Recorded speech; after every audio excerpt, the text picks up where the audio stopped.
Méditation de l'œuf cosmique.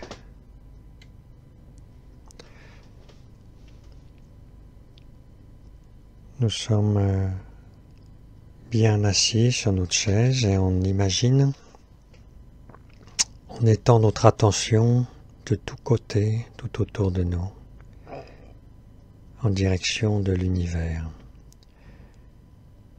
On s'imagine assis là, et on étend l'attention tout autour, vers l'univers, vers les étoiles, vers le ciel étoilé.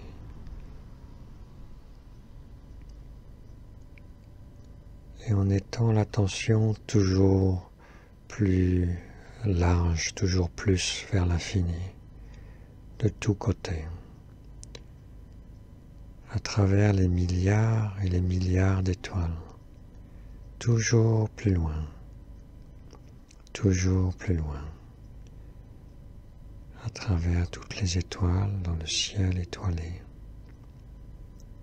à travers l'univers, de tous côtés, vers l'infini, toujours plus vers l'infini, à travers les milliards d'étoiles, dans le ciel, dans l'univers.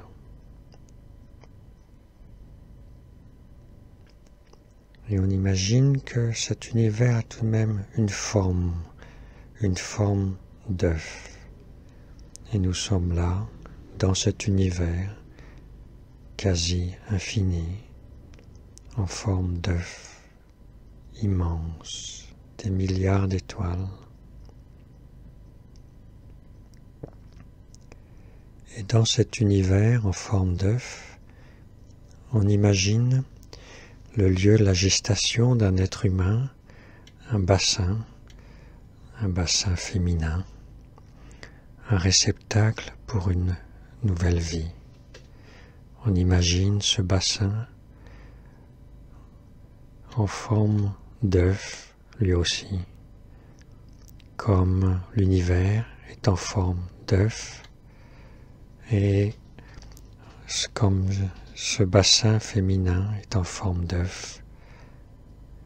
Et la forme de l'œuf crée un espace intérieur, un espace d'obscurité, un espace protégé, un espace en forme d'œuf en résonance avec la forme d'œuf de l'univers et ses milliards d'étoiles. Et dans ce bassin en forme d'œuf, il y a l'utérus qui est comme un œuf inversé et les deux ovaires en forme d'œuf. Toutes ces formes résonnent entre elles, toutes ont la même forme. Et le bassin est un milieu humide, obscur, qui forme cet espace intérieur. Et un milieu haut, c'est un milieu où les choses flottent, où les choses échappent à la gravité terrestre. Et ce qui échappe à la gravité terrestre est sensible aux influx célestes. La forme résonne avec celle de l'univers. Le milieu haut rend sensible aux influx célestes de l'univers.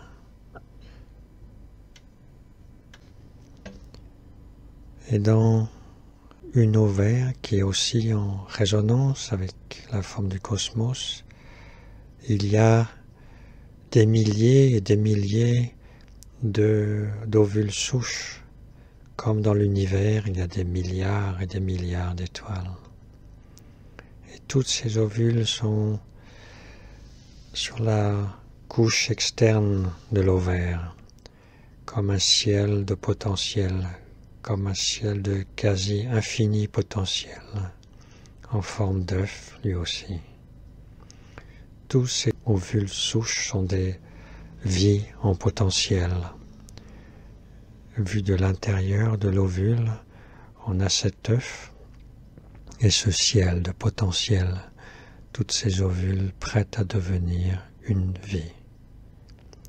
Et dans ces ovules, de ce ciel de potentiel, se détache une ovule. Et celle-ci prend du volume. Son cytoplasme se développe et elle devient une sphère. Elle devient une sphère,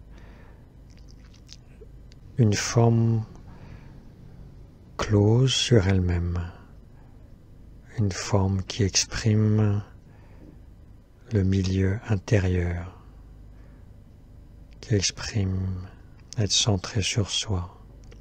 Et cette forme est en résonance avec la forme d'œuf du cosmos.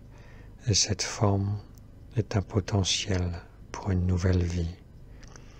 Et cette forme, cet ovule qui est éjecté de l'ovaire, qui est éjecté du ciel originel de l'ovaire, pour pouvoir être fécondé.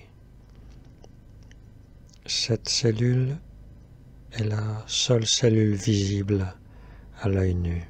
C'est la plus grosse cellule qui existe dans le corps humain et elle est à la limite du visible, à la limite entre le visible et l'invisible. Et cette forme sphérique qui crée un monde intérieur, cette forme résonne avec les formes d'œufs de l'ovaire, la forme d'œuf de l'utérus, celle du bassin, celle du cosmos tout entier. Et cet ovule fécondé migrera dans l'utérus même, en forme d'œuf, dans cet espace humide, chaud, fermé sur lui-même, obscur, en résonance avec le cosmos, avec l'univers plein d'étoiles. Et dans cet œuf-là, une vie nouvelle peut se développer. Dans cet ovule grandira cet embryon, dans cet œuf qui est dans l'utérus, qui est lui-même un œuf.